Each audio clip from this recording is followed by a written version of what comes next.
Indiana had 9 road games moved to larger arenas last year, but just 4 so far for 2026. WNBA teams are moving more games to different arenas this upcoming season, but Caitlin Clark and the Indiana Fever have significantly fewer of those games. The WNBA's regular season schedule announced Wednesday, including 19 games moved to different arenas, up from 15. 9 games dropped to 4, and that's not random. Last season, the Indiana Fever had 9 road matchups relocated to larger NBA arenas, purely to handle the overwhelming demand driven by Caitlin Clark's presence. This season, that number has been cut to just 4. Yet strangely, the league increased the overall number of relocated games from 15 to 19.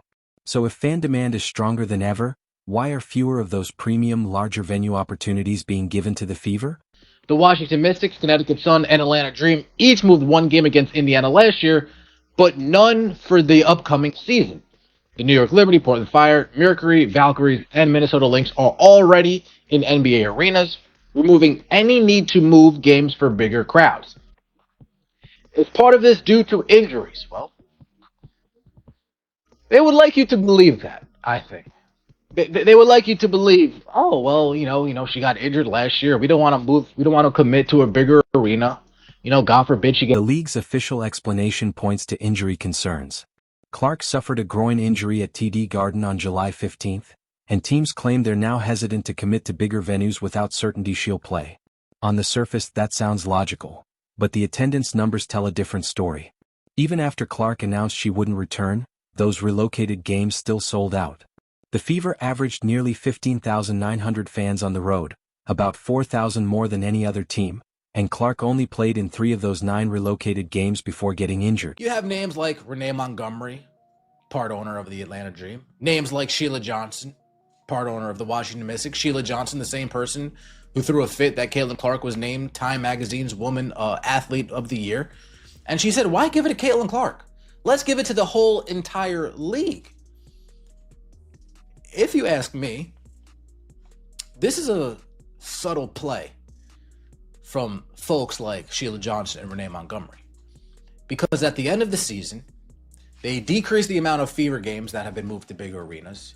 Yet in totality, they increased the league from 15 games to 19 games. Now look at who's influencing these decisions.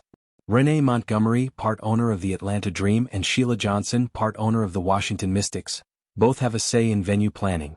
Johnson even publicly questioned Clark receiving major individual recognition, arguing the league deserved collective credit instead. Last season, both the Dream and Mystics moved games against Indiana into larger arenas. This season, neither has scheduled a single one. The Connecticut Sun also moved a game last year, but this year, nothing. 4 times this season. You see how massive the season was? You see how much of a success it was this year? And we only had Caitlin Clark. See, we don't really need her. I told you guys we were going to do this without her. Interesting. The decrease in moved Fever games comes after Caitlin Clark played in just 13 games last season. Clark appeared in just 3 of the 9 moved road games, including July 15th against the Connecticut Sun at TD Garden. Clark injured her groin in the 4th quarter of that game and missed the remainder of the season. The Fever remained the league's biggest attendance draw last year, averaging 15,884 fans for their... And this is where the pattern becomes impossible to ignore. The Chicago Sky and Dallas Wings each moved 2 games into bigger arenas last season, but now just 1 each. Meanwhile, the league is aggressively relocating games elsewhere, including 5 venue moves tied to Toronto's expansion efforts across multiple cities. So clearly, the league isn't avoiding bigger arenas. They're still chasing larger audiences, just not as often when the Fever are involved.